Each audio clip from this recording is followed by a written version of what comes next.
Imagine your mind as a garden, silent, obedient, and always growing. But here's the unsettling truth. It doesn't care if you plant seeds of success or failure. It simply grows whatever you feed it. Right now, without knowing, you might be nurturing the very things you fear.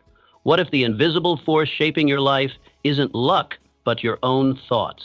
The question is, what are you unconsciously growing? In just a few moments, I will teach how to master the powerful law. What you focus on, you attract. The invisible law, you become what you think about. I want you to imagine for just a moment that your mind is like a grand garden. This garden does not care what seeds you plant, whether they be seeds of success, hope, abundance, or seeds of doubt, fear, and failure. But mark my words, whatever you plant, it will grow. This is the invisible law that governs every man and woman, the law that says what you focus on, you attract.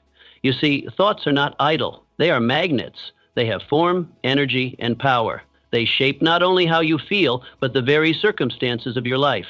You've seen it before. A man who constantly thinks about poverty, talks about scarcity, believes that the world is unfair. What does he attract? Misery, lack, and more hardship. On the other hand, a person perhaps with no more talent, who fills his mind with images of opportunity, abundance, and faith in himself, he attracts prosperity, support, and success seemingly out of thin air. This is no accident. This is no trick of luck.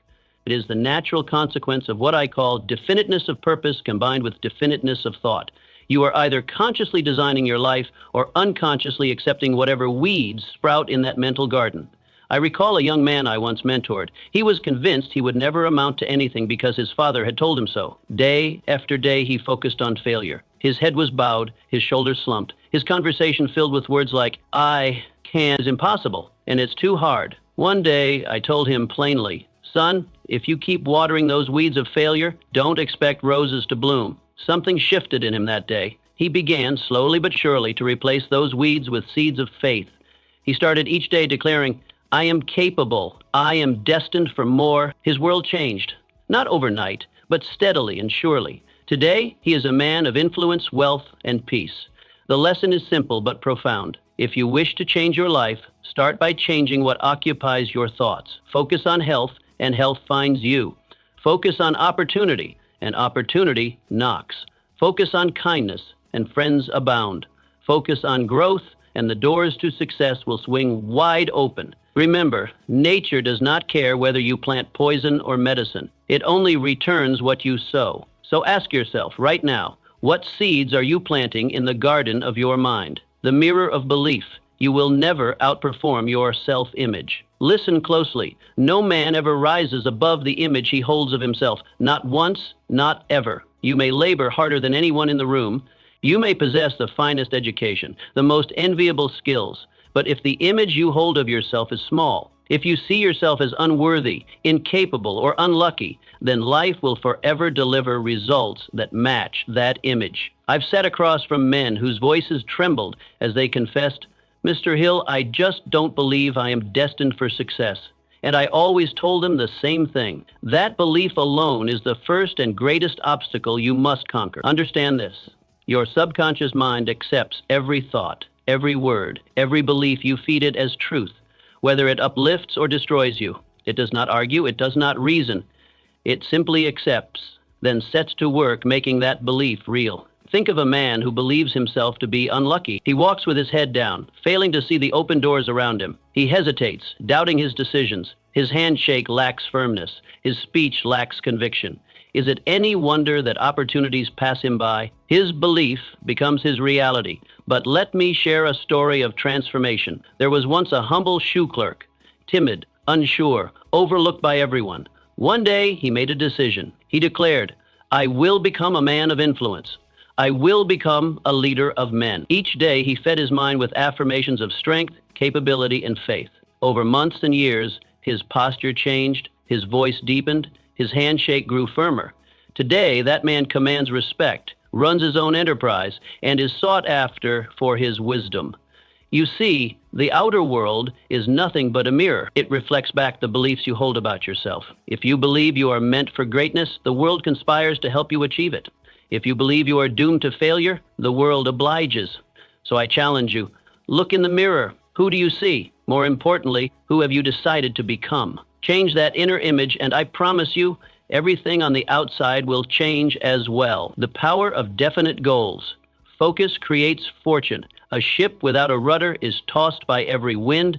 A man without a goal drifts the very same way, at the mercy of circumstance, luck, and the opinions of others. Nothing, and I mean nothing, will determine the quality of your life more than the goals you set. When your mind is given a definite destination, it becomes a magnet for the resources, the people, the ideas, and the opportunities necessary to achieve it.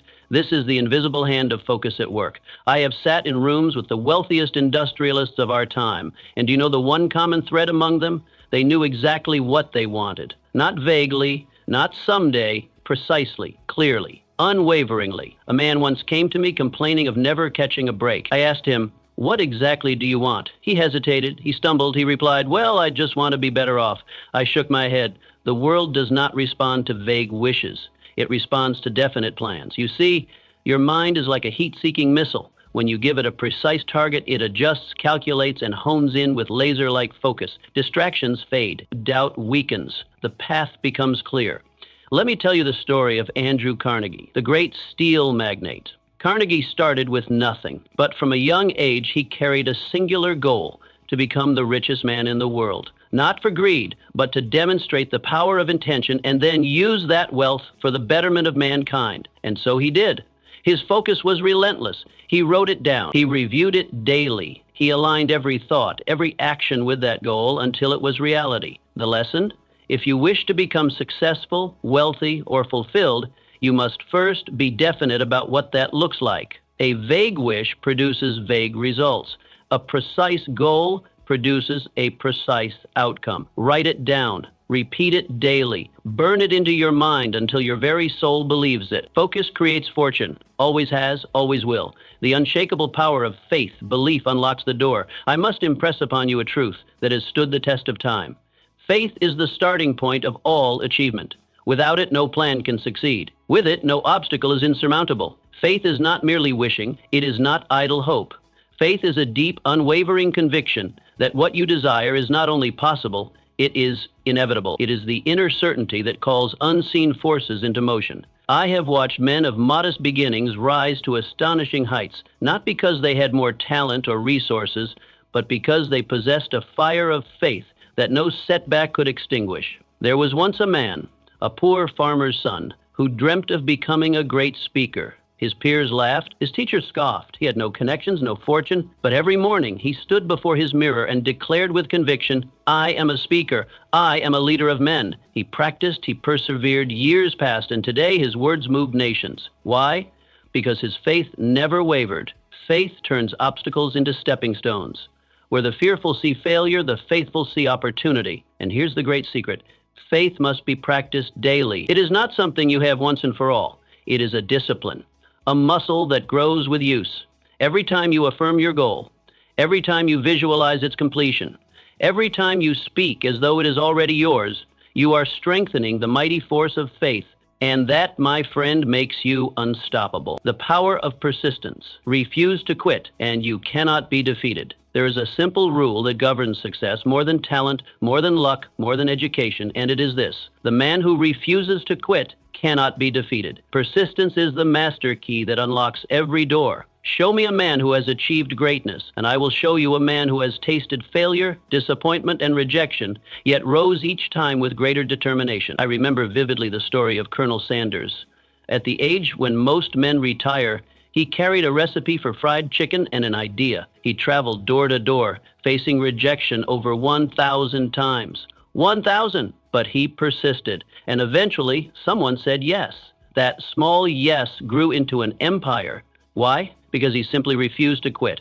Persistence does not mean blind stubbornness. It means adjusting your sails, refining your methods, but never surrendering the goal. It is the quiet whisper that says, try again, even when the world says give up. Life will test you. It will ask, do you truly want what you claim to desire? It tests not to punish, but to strengthen, to separate the committed from the merely interested. When you persist, unseen forces begin to work in your favor. Doors that were once closed swing open. People who once ignored you become allies. Opportunities that seemed impossible reveal themselves. So, I say to you,